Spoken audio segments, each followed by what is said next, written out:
मुख्यमंत्री तो ये अल्पमत की सरकार है, ये कम सीट के जीते हुए व्यक्ति को मुख्यमंत्री बना के रखा हुआ है। लाचारी की सरकार है, नीतीश कुमार की सरकार लाचार है।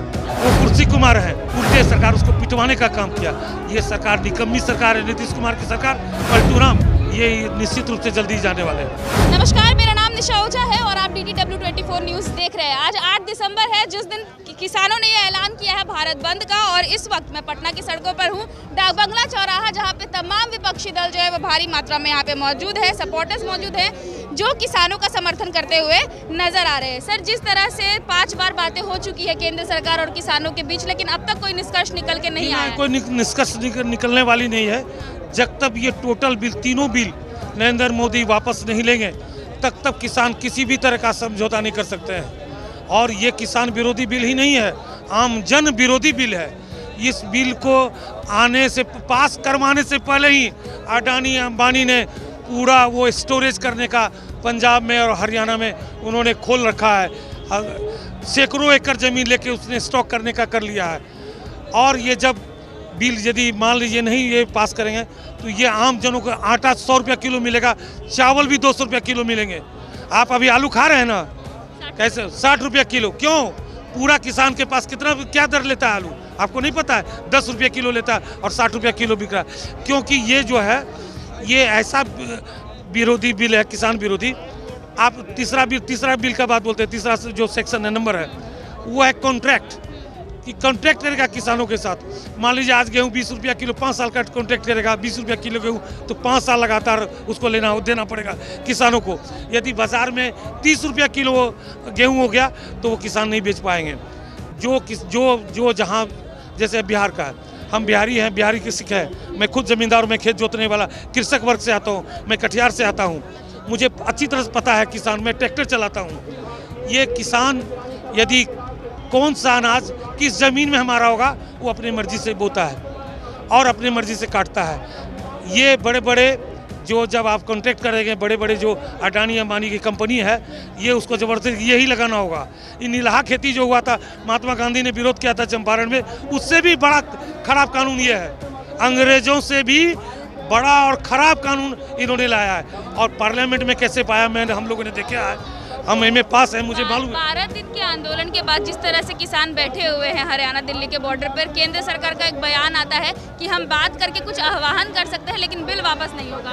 बिल तो हर हालत में उनको वापस करना, नरेंद्र मोदी को करना होगा। उससे नीचे कोई समझौता यहाँ के किसान नहीं करने वाले। और ये देश कृषि प्रधान देश है, उन्होंने कोई ख्याल नहीं किया। लगभग आप देश की आबादी दी, मान लीजिए 135 करोड़ है, उसमें 70 करोड़ लोग इसी से जीवन यापन करते हैं और इसी से अपना भरण पोषण करते हैं, अपना परिवार चलाते हैं। आप वैसे लोगों के विरुद्ध आपने लाया। किसान ने अपना बिल, भलाई के लिए कोई बिल बनाने के लिए आपको नहीं कहा था, अपने मन से आपने बिल बना दिया। ये बिल बना दिया, कोई मतलब ही नहीं बिल बनाने का। क्या किसानों ने कभी कहा था इसको कि ये बिल लाओ? ये अडानी और अंबानी के हित में ये बिल आया। बिहार के 70% लोग किसानी करते हैं। यहाँ के राज्य जो है वो प्रधान माना जाता है, कृषि प्रधान राज्य माना जाता है। लेकिन बिहार के किसान क्यों इतने एक्टिव नहीं है जिस तरह से दिल्ली हरियाणा के लोग एक्टिव हैं? किसान यहाँ के लोग इतने एक्टिव नहीं है, उसका बहुत सा कारण है। दिल्ली यहाँ से 1000 किलोमीटर दूर है। बिहार की सड़कों पर तो कर सकते हैं जी, बिहार की सड़कों पर तो कर ही सकते हैं। तो अभी तो बिहार के सड़कों पर ही कर रहे हैं। कार्यकर्ता ज्यादा है सर, किसान कम है। कि किसान बहुत सारे किसान आए। मैं किसान वर्ग से आया हूँ, मैं किसान हूँ, खुद मैं किसान जाता हूँ। मैं सपोर्ट करने के लिए, इस किसान विरोधी बिल को सपोर्ट करने के लिए मैं कटिहार से चल कर आया हूँ पटना। तो अगर कल बात जो होनी है केंद्र सरकार और किसानों के बीच, इसमें भी अगर समझौता नहीं होता है तो क्या जो लोग पटना की सड़कों पे बैठे हैं या बिहार के अन्य राज्यों में है वो दिल्ली कुछ करेंगे? यहाँ से लोग निश्चित रूप से, सभी दल के लोग निश्चित रूप से दिल्ली के लिए कुछ करेंगे, उन लोगों को सपोर्ट में जाएंगे। वहाँ तो लाखों की संख्या में वहाँ जो जमे हुए हैं और वो अपना राशन पानी लेके वहाँ के किसान, पंजाब और हरियाणा के लोग पड़े हुए हैं। इस पर भी उंगली उठाई जा रही है कि उनको बिरयानी खिला कौन रहा है? कोई नहीं, सब किसान को सपोर्ट कर। आप देखे होंगे दलजीत सिंह संजान 1 करोड़ रुपया उन्होंने किसान के वर्ग को दिया। ये क्या मतलब हुआ? ये तो मैंने इसको इंटरप्रिटेशन गलत करके लोगों को दिग्भ्रमित कर रही है बीजेपी की सरकार। और इसके वजह से उनके सहयोगी दल जो थे, अकाली दल, उन्होंने उससे समझौता तोड़ लिया और अपने मंत्री जो प्रतिनिधि थे उनके हरसिमरत कौर बादल, उन्होंने इस्तीफा भी दे दिया, आपको पता है अच्छी तरह से। इससे ज़्यादा और क्या होगा? इतना घिनौनी सरकार, इतनी निष्क्रिय सरकार, इतनी गंदी सरकार। इतने भारी संख्या में लोग यहाँ मौजूद है, आए दिन प्रदर्शन हो रहा है, लेकिन बिहार के मुख्यमंत्री खामोश हैं।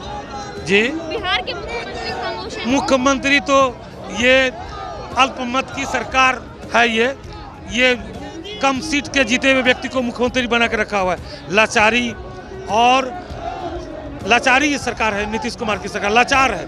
उनको भी पता है अच्छी तरह से नीतीश कुमार को कि ये बिल गलत है, लेकिन उनके साथ लाचार है। वो कुर्सी कुमार हैं।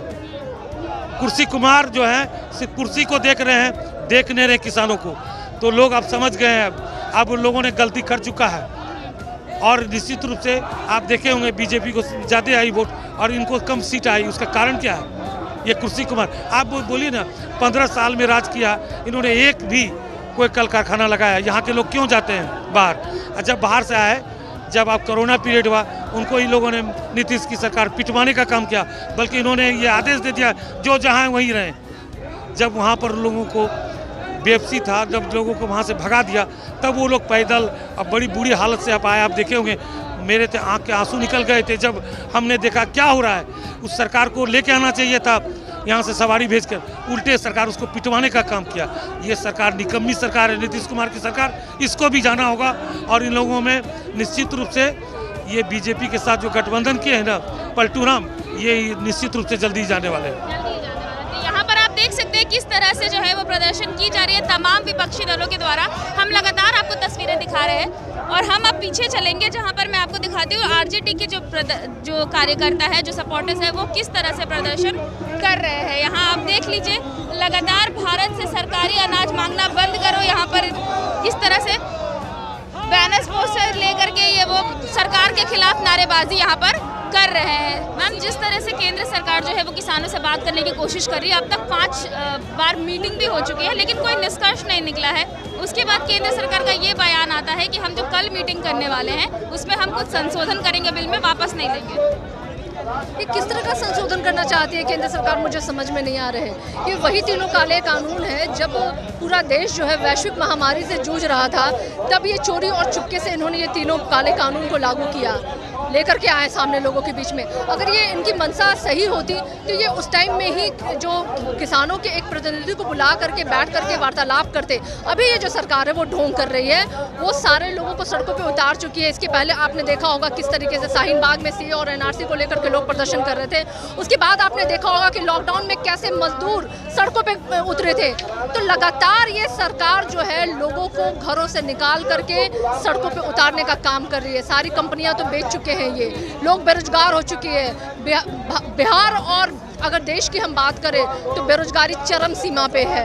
तो ये सरकार वही सरकार है जो मूक और बधिर बनी हुई है और वो असल में कुछ करना नहीं चाहती है, लोगों को लड़ाना चाहती है, बिड़ाना चाहती है। रोज नए ऐसे उनके फैसले होते हैं जो लोगों के खिलाफ विरुद्ध वाले फैसले होते हैं। और ये जो तीनों काले कानून है, ये किसान विरोधी जो कानून है, वो आज आप स्थिति देखिए कि पूरे देश व्यापी लोग प्रदर्शन कर रहे हैं, लगातार कर रहे हैं और बार बार कर रहे हैं। और हम तब तक करते रहेंगे जब तक ये काले कानून जो केंद्र सरकार है वो वापस नहीं ले लेती है। जब 5 तारीख को आप लोगों ने गांधी मैदान के बाहर प्रदर्शन किया था, उसके बाद FIR किया गया राज्य सरकार के द्वारा और खुद राज्य सरकार लगातार खामोश है। नीतीश कुमार का अब तक इस पर कोई बयान नहीं आया है और 70% लोग जो कृषि करते हैं बिहार में, मैम, वो सड़कों पर नहीं उतर पा रहे। इतना क्यों खामोश है? नहीं, ये देखिए, जो सत्ता में बैठे लोग हैं ना, वो अंधे हो चुके हैं, उनको दिनौंधी हो चुका है, उनको दिन में भी नहीं दिख रहा है। और यही कारण है कि वो बार बार कह रहे हैं कि सड़कों पे किसान नहीं है। तो सड़कों पे कौन है? कौन है सड़कों पे? आप उतर के आइए और देखिए कि हमारे सड़कों पे किसान भी हैं, छात्र भी हैं, महिलाएं भी हैं, मजदूर भी हैं। देश का हर एक नागरिक है, क्योंकि रोटी हर कोई खाता है। किसान उपजाता है, हम भी खाते हैं, आप भी खाते हैं, ये लोग भी खा रहे हैं। और रोटी हर एक इंसान की ज़रूरत है और उस रोटी की लड़ाई के लिए आज देश का हर व्यक्ति सड़क पे उतरा हुआ है। सरकार बरगलाने की कोशिश ना करे। यही कृषि मंत्री हैं जो कहते हैं कि आप चाहें तो कहीं भी अनाज बेच सकते हैं। दूसरी तरफ उनके ही बीजेपी शासित राज्यों के मुख्यमंत्री कहते हैं कि दूसरे राज्यों से ट्रकों को हम अपने क्षेत्र में घुसने नहीं देंगे। ये दोहरी राजनीति है, दोगली राजनीति आप कर रहे हैं। आप इस किसानों को, आप उनके हकों को मार करके आप देश की तरक्की की बात कर रहे हैं। इस केंद्र सरकार में बैठे हुए लोगों को देश से, महिलाओं से, छात्रों से कोई लेना देना नहीं है, और यही कारण है कि लगातार जो है लोग सड़कों पे उतर रहे हैं। जितने भी लोग जो हैं, चाहे छात्र हो या महिलाएं हो, जो सड़कों पर हैं, लगातार राज्य सरकार, सुशील मोदी का बयान अभी कुछ दिन पहले ये आया था कि जिन लोगों ने 15 साल से बिहार को लूटा है, अब वो ढोंग कर रहे हैं किसानों के लिए। हास्यास्पद बात है, पिछले 15 सालों से यही नीतीश कुमार की राक्षस राज है यहाँ पे। जो ये इलेक्शन उन्होंने लड़ा, 15 साल बनाम 15 साल, तो आपने देखा होगा किस तरीके से उनकी पार्टी हाशिए पे उतर आई है। हमारे महागठबंधन में जब 2015 में वो लड़े थे तो उनको बहुत सारी सीटें आई थी, और हमने कम सीटों को रहने के बावजूद उनको मुख्यमंत्री का पद दिया था। और आज देखिए, मुख्यमंत्री पे बैठ तो गए हैं वो, लेकिन पावर विदाउट जो सीएम है ना, वो नीतीश कुमार है।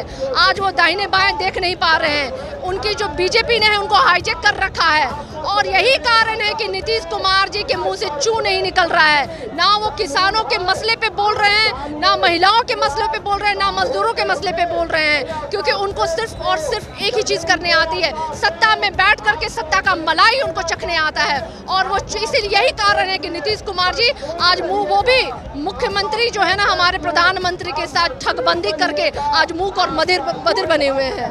अब बिहार के किसान क्या करेंगे अगर अब तक कल भी बात जो होती है उसमें भी अगर कुछ रिजल्ट, कुछ निष्कर्ष नहीं निकलता है तो? देखिए, ये जो अंग्रेजों का शासन लागू करना चाह रही है ये केंद्र सरकार, ये लागू होगी नहीं। पूरा देश जानता है कि अंग्रेजों को हमने उखाड़ फेंका था, देश से बाहर निकाला किया था। अगर नरेंद्र मोदी झुकेंगे नहीं तो उन्हें भी वो दिन जल्दी से देखना पड़ जाएगा। आज हम उतर गए हैं सड़क पे लड़ाई के लिए, और हमारी लड़ाई तब तक लड़ते रहेगी जब तक हम नरेंद्र मोदी को ये तीनों काले कानून वापस ना ले ले, और नहीं तो नरेंद्र मोदी को ये जो सत्ता से उतार के ही हम दम लेंगे।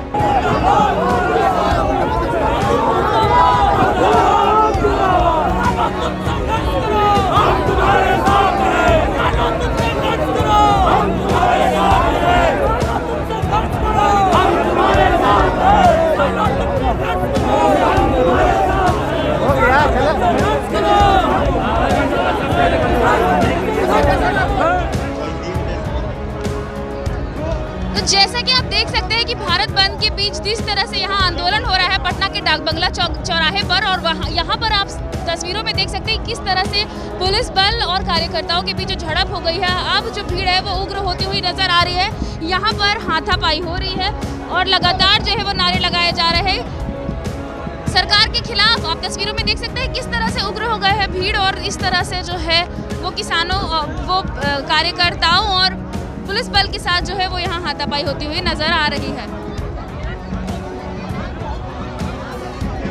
लगातार जो है वो यहाँ पर आंदोलन सुबह से ही जारी है, और अभी भीड़ जो है वो इतनी उग्र हो गई है कि यहाँ पर प्रशासन के साथ जो है वो हाथापाई हो रही है। आप देख सकते हैं किस तरह से यहाँ पर जो है वो पुलिस समझाने की कोशिश कर रही है, पुलिस बल प्रशासन समझाने की कोशिश कर रही है यहाँ पर, लेकिन कार्यकर्ता जो है वो लगातार अड़े हुए